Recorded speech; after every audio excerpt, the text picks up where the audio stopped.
ಪ್ರಜ್ವಲ್ ರೇವಣ್ಣದು ಸೆಲ್ನಲ್ಲಿ ಒಂದು Android mobile phone ಸಿಕ್ಕಿದೆ, ಒಂದು ಪೆನ್ ಡ್ರೈವ್ ಸಿಕ್ಕಿದೆ ಮತ್ತು ಒಂದು ಚಾರ್ಜರ್ ಸಿಕ್ಕಿದೆ. ಅದು ಕೇಳಿದಾಗ ಅವರು ಅಸ್ಪಷ್ಟವಾಗಿ ಉತ್ತರ ಬಹುಶಃ ಅವರು ಮಿಸ್ಗೈಡ್ ಮಾಡೋಕ್ಕೆ ಇನ್ನೂ ಟ್ರೈ ಮಾಡ್ತಾ ಇದ್ದಾನೆ.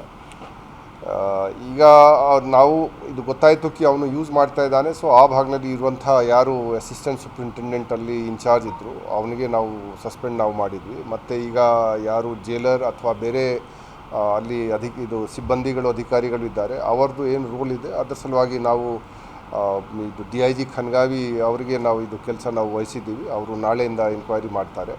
ಮತ್ತು SP ಬ್ಯಾಂಗ್ಳೂರ್ ಸೆಂಟ್ರಲ್ ಪ್ರಿಸನ್ ಅವರಿಗೆ ಕೂಡ ನಾವು ಸೋ ಕಾಸ್ ನೋಟಿಸ್ ಕೊಟ್ಟಿದ್ದೀವಿ.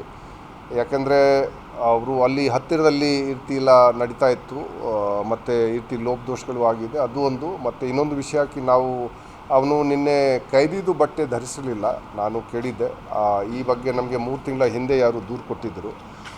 ಆ ಟೈಮ್ ನಾನು ಅವ್ರಿಗೆ ಮೆಮೊ ಇಶ್ಯೂ ಮಾಡಿದ್ದೆ ಕಿ ಕಡ್ಡಾಯವಾಗಿ ಎಲ್ಲರೂ ಇದು ಯಾರು ಸಜಾಬಂದಿ ಪ್ರಿಸ್ನರ್ಸ್ ಇದ್ದಾರೆ ಅವರು ಪ್ರಿಸನ್ ರೂಲ್ಸ್ ಪ್ರಕಾರ ಫಾಲೋ ಮಾಡಿಕೊಂಡು ಕೈದಿದ್ದು ಬಟ್ಟೆ ಹಾಕಬೇಕು. ನಿನ್ನೆ ಅದು ಕೂಡ ಹಾಕಿರಲಿಲ್ಲ. ಸೊ ಇದೆಲ್ಲ ಈ ಲೋಪದೋಷಗಳು ನಾವು ಹೇಳಿದರೂ ಕೂಡ ಇದು ಫಾಲೋ ಆಗಿಲ್ಲ.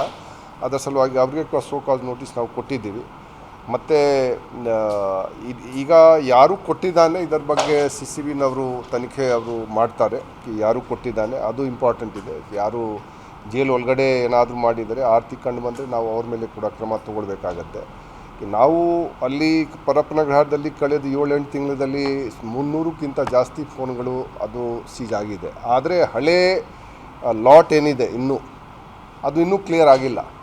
ಈ ಹಳೇ ಸ್ಟಾಕ್ ಏನಿದೆ ಪರಪ್ಪನಗ್ರಹ ಒಳಗಡೆ ಲಾಸ್ಟ್ 3-4 ಇಯರ್ಸ್ಲಿ ಏನು ಬಂದಿದೆ, ಅದು ಇನ್ನೂ ಕೆಲವು ಫೋನ್ಗಳು ಇನ್ನೂ ಹಾಗೆ ಉಳ್ಕೊಂಡ್ಬಿಟ್ಟಿದೆ. ಈ ಫೋನ್ ಬಗ್ಗೆ ಕೂಡ ಅನ್ನಿಸ್ದೆ ಇದು ಸ್ವಲ್ಪ ಹಿಂದೆಯಿಂದ ಅವನ ಕಡೆ ಬಂದಿದ್ದಾನೆ. ಸಿಮ್ ಕಾರ್ಡ್ ಚೇಂಜ್ ಮಾಡಿದ್ದಾನೆ ಇತ್ತೀಚೆಗೆ, ಆದರೆ ಫೋನ್ ಸ್ವಲ್ಪ ಅವನ ಕಡೆ ಇದು ಮಾರ್ಚ್ನಲ್ಲಿ ಕೂಡ ಒಂದು ಸಿಮ್ ಯೂಸ್ ಆಗಿದೆ. ಈಗ ಇದು ನಮಗೇನು ಮಾಹಿತಿ ಬಂದಿದೆ. ಸೊ ಈಗ ನೋಡಬೇಕು ಮಾರ್ಚ್ ಹಿಂದೆ ಕೂಡ ಎಲ್ಲಿ ಇತ್ತು ಫೋನ್ ಏನಿದೆ ಅದು ಸ್ವಲ್ಪ ನಾವು ನೋಡಬೇಕಾಗತ್ತೆ. ಸೊ ನಾವು ಇಷ್ಟು ರೇಡ್ ಮಾಡಿದರೂ ಕೂಡ ಕ್ರಮ ತೊಗೊಂಡಿದ್ರು ಕೂಡ ಈ ರೀತಿ ಘಟನೆ ಆಗೋದು ಒಂದು ನಮ್ಮ ಪ್ರಿಸನ್ ಮತ್ತು ಕಾರಾಗೃಹ ಮತ್ತು ಸುಧಾರಣಾ ಸೇವೆ ಇಲಾಖೆಗೆ ಒಂದು ಮುಜುಗರ ಆಗೋದು, ಆನಂತರ ಸರ್ಕಾರಕ್ಕೆ ಒಂದು ಮುಜುಗರ ಇದು ಉಂಟು ಮಾಡ್ತಾರೆ. ಸೊ ಈ ನಮ್ಮ ಪ್ರಕಾರ ಇದು ಸರಿ ಇಲ್ಲ.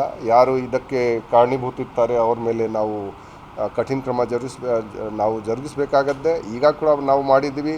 ನಾವು ಬಂದ ನಂತರ ಬಹಳಷ್ಟು ಜನ ನಮಗೆ ಇದು ಬಹಳ ಬೇಜಾರಾಗುತ್ತೆ ಅವ್ರ ಮೇಲೆ ಕ್ರಮ ತೊಗೊಳ್ಳೋಕ್ಕೆ. ಆದರೆ ಬೇರೆ ದಾರಿನಿಲ್ಲ.